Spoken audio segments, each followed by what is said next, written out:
Il était nécessaire pour Ésaïe de vivre cette expérience. Qu'allait-il donc faire? Allait-il prêcher un grand réveil? Allait-il sortir pour dire au peuple, tout va bien, le Seigneur va faire de grandes choses, courage, un grand jour va naître? Non, non.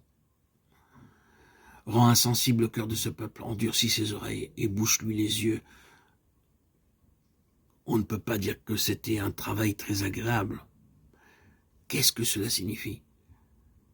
Que le Seigneur connaissait l'état des cœurs du peuple. Il savait très bien qu'en réalité, ce peuple ne voulait pas voir. Si ce peuple avait voulu voir, ils auraient eu des attitudes entièrement différentes. Ils seraient alors libres de tout préjugé, soupçon ou critique. Ils avanceraient cherchant à savoir. Ils montreraient des signes de faim et d'ardent désir. Ils s'informeraient et ne seraient pas facilement découragés par des jugements et des critiques d'autres peuples.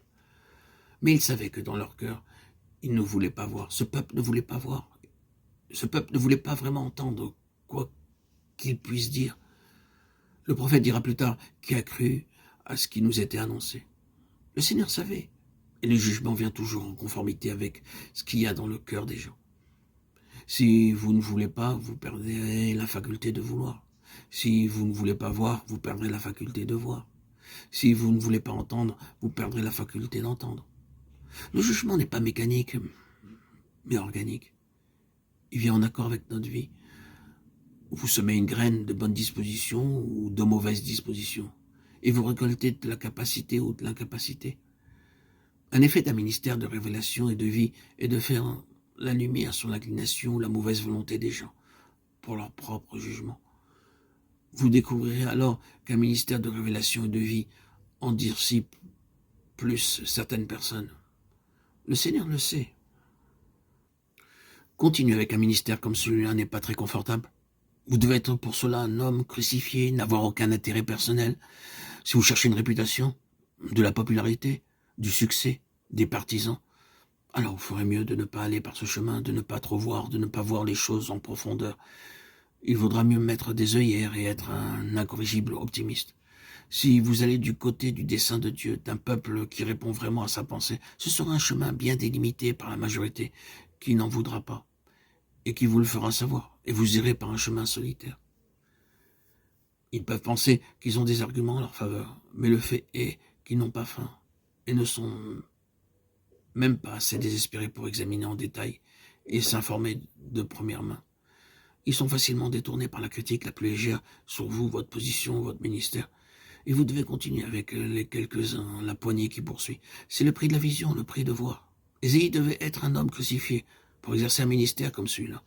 Pour que vous et moi nous occupions une position avec Dieu, nous devons être crucifiés à ce qu'il y avait dans le cœur d'Ozias. La soif de position. Non satisfait avec la royauté, il doit avoir la prêtrise. Que dis-je? Plus que cela. Non satisfait avec la bénédiction de Dieu, il doit avoir la place même de Dieu. Quel contraste il y a en ceci. D'une part, le roi Ozias, d'autre part, mes yeux ont vu le roi. Est-ce que vous pouvez le comprendre? C'est pénétrant, c'est terrible. Mes bien-aimés frères et sœurs en Christ, auditeurs, auditrices, c'est le chemin du désir et de la pensée pleine du Seigneur. C'est un chemin solitaire et coûteux. L'effet est réellement de faire ressortir ce que Dieu voit dans le cœur de son peuple.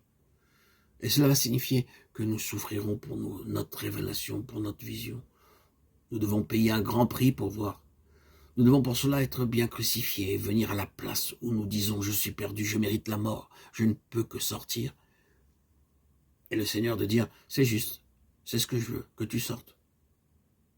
Je voulais qu'Ozias sortît pour pouvoir remplir le temple. Ozias est le moi, c'est l'homme tel qu'il est. Et Dieu ne cohabite pas avec l'homme dans sa maison. Il doit la remplir.